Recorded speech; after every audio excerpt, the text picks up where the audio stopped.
This is the blackest Star Wars show in the universe. Because we highlight the black voices of Star Wars. Even in the light, there's darkness. I'm here with my man's KJ. This is Rome. And we have to discuss, Star Wars Visions. Season 2, episode 6, The Spy Dancer. And y'all will know why we're saying this. Because that wasn't part of the, you feel me?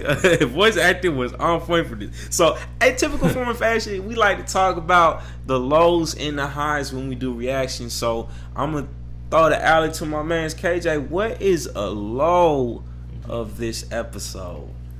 So, the episode, again, is The Spy Dancer.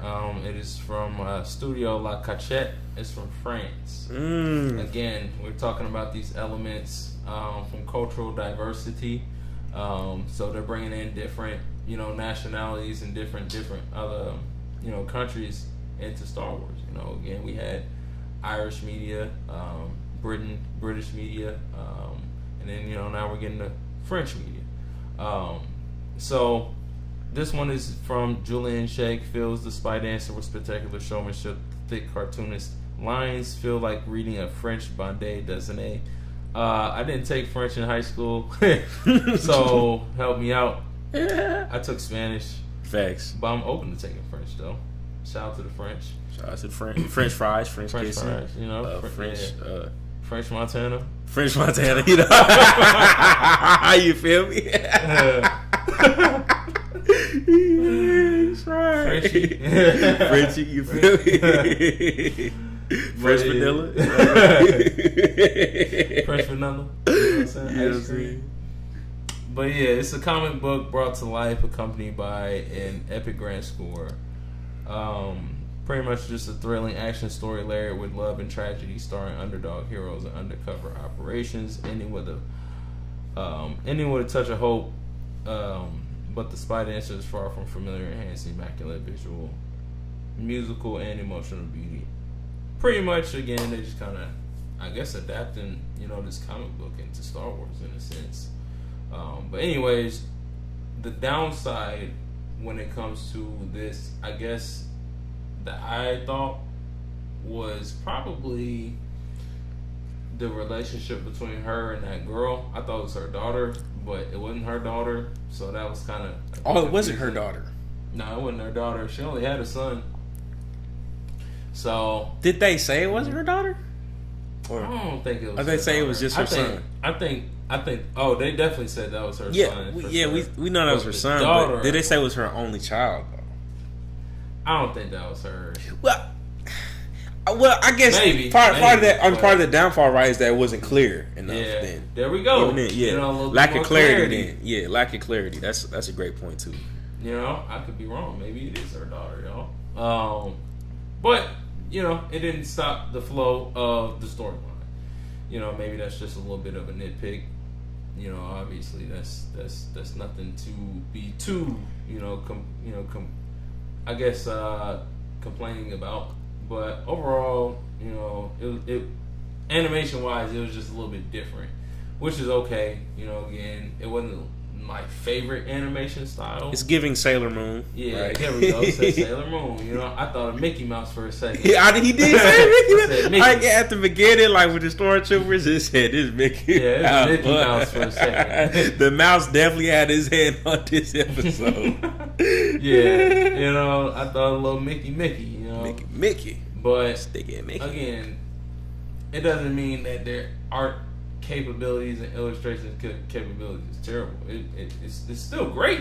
I just was not feeling the art style, in my opinion, compared to the last one. That one was more anime, and again, I like anime, so I favor towards that. But what was your thoughts on this?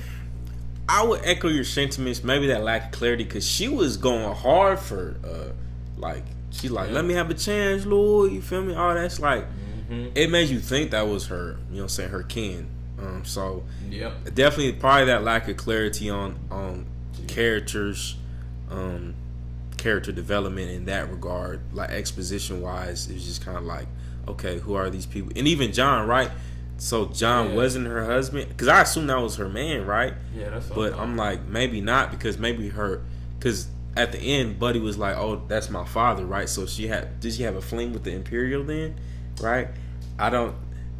It's a lot of questions that kind of was left on the table. It's kind of like, okay, who are these characters, right? But it's right. It's only so much you can do. The plan. What was the plan with the trackers? I know she threw them out there, but what were they gonna do with the tracker? Yeah. Like, were they trying to track them back, to bring it back to the base, and then know are they gonna make moves or right? Yeah. So some of that was kind of. Yeah. And then some of it didn't work apparently from past times. Yeah, from the past times. So what were they trying to do before that? I know some of y'all might be like, well, she was trying to find her son, but she didn't know that. I don't know. It just didn't make any sense. It's like, was she trying to track every single stormtrooper? That's what I'm saying. Yeah, what's she trying to do? Yeah, man. It's kind of maybe they were trying to track the movements of where they go back to their bases and all that, and maybe that was helping the rebellion, right? Because then that one dude's like rebel scum. Now her son was like rebel scum. You feel me? So it's kind of but I want to know if that was her, who was the father of Mari type vibes. You feel me? Exactly. It makes sense though. Her son. So her son was taking soul. It could have John. Maybe he could have been the I don't know who the daddy, man. Who the baby daddy? Yeah. That's how I feel about that. So those type of questions I feel like it kind of lacks some clarity in that regard, right? Right. But from characters, character wise, right? Okay, shoot. Well, let's get into the good side. Yeah, what's the highs? What's the highs? Right. Okay. What would you say? Is it the animation style? Is it the storyline? What would you got? I say, man, this was amazing storytelling. Even with that little critique I had, right, of the character exposition, right? Right. I think those elements, it is only so much you can do within 18, 20 minutes. That's right. But in terms of how they use the minutes, I feel like the pacing was on point. The animation, it could leave some to be desired, but I think it still kind of fit this whole concept of the Renaissance. I'm probably not saying that right. I don't even know that's a French term, Renaissance. But I feel like it kind of fit the theme of I want to say French, but I'm not sure. To be honest, I don't watch too much French cartoons and all that. Yeah, but I would say, man, the storytelling was top tier. The plot twist in it was crazy to me. Was. Right? The fact that that's her son, right? Mm-hmm. So she was looking to murk the one dude, but really the whole time she's been trying to find her son. She thought her son was lost or whatever. But then and that's why he's wearing the eye patch too, right? And that just kind of that subversion, the subverted expectation. Because I'm thinking they're about to just murk this Imperial dude and woo-de-woo. But that gave it made you call back to even her going up and then jumping, and it added a new fresh eyes. So to me, it's that was probably one of the best storytelling out of all the new series Star Wars has dropped. Right? And we talked about this a bit too. And I know comparison is gonna happen. Look, this is what we do on the Black Jedi. If they just did stuff like this, for all the other mainline stories, because here's the thing, this is still set within the Empire narrative, right? But within the Rebellion narrative. But this is told a completely new story within that timeline. That's unique and compelling. Oh yeah. You feel me? And we're saying, and we've been saying about the series, is dove into women's perspectives and women's roles, but she's now the protagonist. We get to see the pain of a woman that's lost something so dear as a child, and her journey, saying, I can't wait any longer. I have to make a move for myself, giving her agency, right? So it's man, this is just a powerful storytelling episode, plot twist. To me, it's it's up there with the Mando in my opinion in terms of like the best storytelling we've seen from Star Wars yet. It's up there with Tales of the Jedi too, right? Because Tales of the Jedi had some good ones, but to me, the Mando's like, I don't know, it might if they tell more great stories like this, like it might edge out the Mando. I don't know, man. That's a bold claim because this is just one episode. This is just one episode. But to me, the storytelling was just. Up there. It's what we needed from Star Wars. We need these type of stories, man. We need bold, innovative, plot twisting, subverting expectation type of stories, and Star Wars should focus their efforts and budget and funds and resources towards writing, great writing, compelling writing, right? You have all the great effects and all that. That stuff is cool. We've come to kind of expect that from Star Wars. And I would think you guys have a great budget for that now. But what we really need is compelling stories such as this that keeps grabbing people's attention and leaves people just in, wow, this is a great piece of literature, great piece of media, and not just a copy and paste because people are familiar with stuff. I'm looking at you, episodes 7 through 9. Oh. Looking at you. Uh-oh. But what would you say, man? What'd you say? I just went on a little tangent there. What did you say? Some highs from? Hey, we need tangents. We need the tangents. I say, again, highs is just piggybacking off of what you said, man. Just how things come around full circle. With her realizing, okay, this is my son, as opposed to the guy who took away my son. I thought that was great storytelling, in the sense of, when we look at Star Wars, man, it's kind of relative with like the Darth Vader story to an extent. Not all the way, with everything. But my goodness, I didn't even think about that. Yeah, when with the twins, and it's like, I'm your father. But they did it in a different way this time. Again, like this was really great when it comes to the story, and also just character development, and just having that revelation. Although I didn't agree with, or not agree, but just didn't have the most fondness of like the animation, colors and like the style of and that flowiness did look great though. When she was in and I guess like the carnival, or doing the show, whatever she doing, the dance and stuff.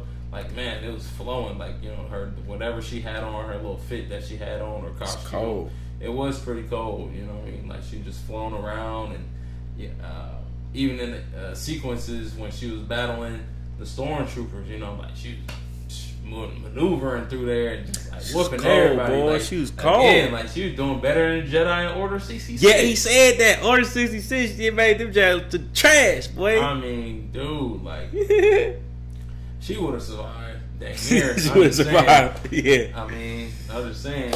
What y'all think? I just had a revelation too, based upon what you said earlier. Mm-hmm. This is a complete subversion of telling the story from Shmi's perspective. Shmi, Anakin's mother. Yeah, okay. Because you think about it, she lost her son to the Empire. Because Anakin became evil and dark side. I mean, she lost her son, period, to the Jedi too. But this is like telling the story from her perspective of a mother that's lost a child. That's crazy. Like, that's a complete. I'm saying this is top tier, bro. It's a great episode, guys. This is amazing. I will go check it out. But like you're saying, like, jump back to the fight scene though, like. Yeah, man. She got that combat, bro. Yeah, she was cold. And her maybe daughter, I don't know. Yeah, maybe daughter. she's cold too. You feel me? Facing that droid, man. Yeah. Yeah. Same thing. Yeah, with the droid, like, yeah, they were pretty tough, man. Too. And then John came up. John got the tools working now. Yeah, got the tools. He got the machine right. It's very fitting, right? Man, building and creating machinery, and he was the one to destroy it. So yeah, sound like the creator, right? Yeah, buddy. But yeah, man. Overall, the episode was pretty great. What would you rate this episode if you had to take a little rate on it? Honestly, I rate this episode so close. A 9, right? And so I give it a 9. The only reason, like we said before, I think would be the lack of clarity between characters. Yeah. So just not a clear exposition. Like I'm saying, it's only something you can do within this man. They really wanted to get to that part, I feel like. And so I think some of those details got sacrificed along the way. But overall, phenomenal episode. Like, right. Because like I said, when you think about this completely flipping on its head, what would it be like to tell the story of Shmi Skywalker who lost her son to the Empire? To me, that was probably the discussion in the drawing board. It's like, okay, how do we tell the story of Shmi Skywalker? And if not, then this was pretty much what that was, right? This is telling the story of what was it like, because we all know Anakin as the main character, right? Yep. But now we've gotten to see the mother as a main character. The Empire Rabbit. It's like an alternate universe. So I think this is just an episode that's like amazing, great storytelling, great plot twist, man. I didn't expect that. No, right? No. To be like, that's my son. I thought he was just some random pure dude's gonna see him like get kicked off the world so that she can set her people free, right? Yeah, that was crazy. If I had to take a rate, I would say probably 9. Honestly, it's solid 9. It's solid 9, man. Like again, if you guys haven't watched the episode, go check it out, man. Seriously, I will check it out. And just overall the series in general, man. Like it's different elements and components. If you don't watch Star Wars, this is the one to watch. This is the series. If you don't watch it, this is the series to watch, I say. Right? It's short, pretty concise. Very concise. So, that's it, man. Very family, great entry points for families too, right? Great entry points, like all the animation. It is very kid friendly, I'd say. So if this was the one Star Wars, like I think about it, if this is the one Star Wars I would want you to watch, it would be Visions. Season 2. Season 2 for sure. Season 1 is alright. Yeah, season 2, to me, this is the prime Star Wars to be introduced to at this point in time, right? The Mando is still good, but it's a little long. So this is like very family friendly. And I highly recommend it. So real quickly though, this is kind of off the cuff too. This is something that we on Instagram we received a request, right? Well, not necessarily a request, but a question, right? And so we're here to service the community. And so Jasmine Athwal, right? Am I pronouncing that correctly? You know him, right? Okay, yeah. So he said, which Star Wars character would be the most absolute animal in the gym and overall peak training all around, like anime equivalent to Goku? Who would you say, KJ? Man, again, I would say when it comes to this question, I would probably say Anakin Skywalker. Again, just because of his determination, him being the chosen one, him being, the main character. I'd say he'd probably be animal in the gym, excluding the Force. But when we just talk about just like pure like physicality and just like who's gonna be like a straight power lifter and like go crazy in the gym and make the most gains and just have like the most physical capabilities, it probably would be like a Chewbacca, or like some sort of, I guess, animal, like legit animal. I'd probably be like a Chewbacca. You know what I'm saying? Some sort of Wookiee. Yeah. Say. What about you? Yeah, I was saying it'd be either Wookiee or and this would probably be a bit unfair, but I say General Grievous. Yeah. But here's the thing though. He is like part like reptilian or something. Yeah. I think, you know what I mean? Because he has that heart or whatever. Right. I feel like I seen in some Star Wars video, like kind of the lore behind him, that he was some like warrior of a planet. Yeah. But then got like decimated, and then they kind of rebuilt him up. Oh, I'm tweaking. I forgot too. Savage Opress. Oh man, Savage. I don't think nobody messing with him, low key. Bro, that's tough. Straight. Yeah. Yeah. Bro, Savage Opress. Cause you think about. I wish they kept him alive. Yeah, they dangerous shit. He went like out kind of bogus, man. Between Savage and Chewbacca, who you think would be? So Savage, Chewbacca, and General Grievous. I feel like Savage would one up Grievous, low key. Low key, that something about his anger, bro. Yeah, because when he's in his rage state, he's like untouchable. You know what I mean? Like that man, it's like a straight train. L train. Yeah, that man like the train, bro. And then like how you said with Clone Force 99, bro. With I forgot about him too, yeah, bro. There, between hold on, between Wrecker and Savage, I feel like it might be between Wrecker and Savage and maybe Chewbacca. Those would probably be the top three, but I would dang near give it to. But I feel like Savage low-key has the unfair advantage of the Force. He can low-key use that between all of them. Yeah. So his Force might be aiding his strength low-key. I don't know. Like, when you think about the rage that came... Because Mother Talzin, right, she transformed him to this creature, this monster. She used the Force, right? You know what I'm saying? So it's kind of like... I don't know like if that's Captain America's secret serum, boy. Yeah, he got that Captain America in him a bit. So I don't know if that's like raw strength, but you got to think at the same time, like that is like Zabrak. Like, do they really have raw strength? Because somebody like Wrecker, he's raw, right? But at the same time, out of all three of those, Chewbacca's probably the rawest, because that's how he's naturally going to develop. Like, even Wrecker, right? He's still a clone, so there's still a lot of genetic mutations and stuff that happen. And Savage as well, it's a lot of mutations that they needed to achieve a form of strength. But Chewbacca was just like, I'm that Wookiee. Trandoshans. He's that guy. The Trandoshans.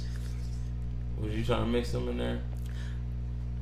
I was originally, but when I started thinking about it, they hunted the Wookiees, but they always got bested by them. I feel like on 1-to-1. I just think about the episodes with Ahsoka. You know what I'm saying? Like in the Clone Wars, I feel like they always got bested by Wookiees when it was like 1-to-1 in combat. You feel me? Facts. So they always had to outsmart them. So I would, in terms of that, I probably Chewbacca might take the crown to me in terms of just raw strength, right? But you got to think, even Goku, right? He underwent certain transformations, so. Maybe you should still keep like Savage in there. It's between Savage and Wrecker, because you gotta think. Well, Wrecker, he's like wrecked whole. You know what I'm saying? Yeah. Like squadrons of droids, but then Savage is wrecked whole clone forces and clone squads. So that's hard. But Wrecker looks more buff too, at the same time. Ooh, yeah. I don't know if that is. We gonna let us know. Let us know your thoughts, man. I want to go with Wrecker. I would say Wrecker just because we got to see them in a battle. So we got to see if we get somebody to animate this and like predict it. You feel me? Because you know they have those little things where they do the what if type of fights. You feel me? Well. The first, I think it'd be cool to see the verses. Throw Grievous in there too, just for the love, man. But once again, man, you don't get this type of conversation anywhere else in the Star Wars galaxy. So subscribe to this channel, like this video. Like this video and make sure you subscribe, because we are bringing the rawest, the most interesting conversations in Star Wars, because this is a Black Star Wars show in the universe, in the galaxy, you feel me? So even in the light there's darkness, we have to highlight the black voices of Star Wars, because nobody else will, you feel me? But until then, we will see you on the next episode. Thank y'all so much for the love. Thank you. Shout out to Jack Risen Fallen Jack Descendant Angel. Jack Descendant Angel for subscribing to the YouTube channel. Thank you so much. We appreciate your support, and we will tap in with all the other subscribers here soon with some great news. Peace, y'all.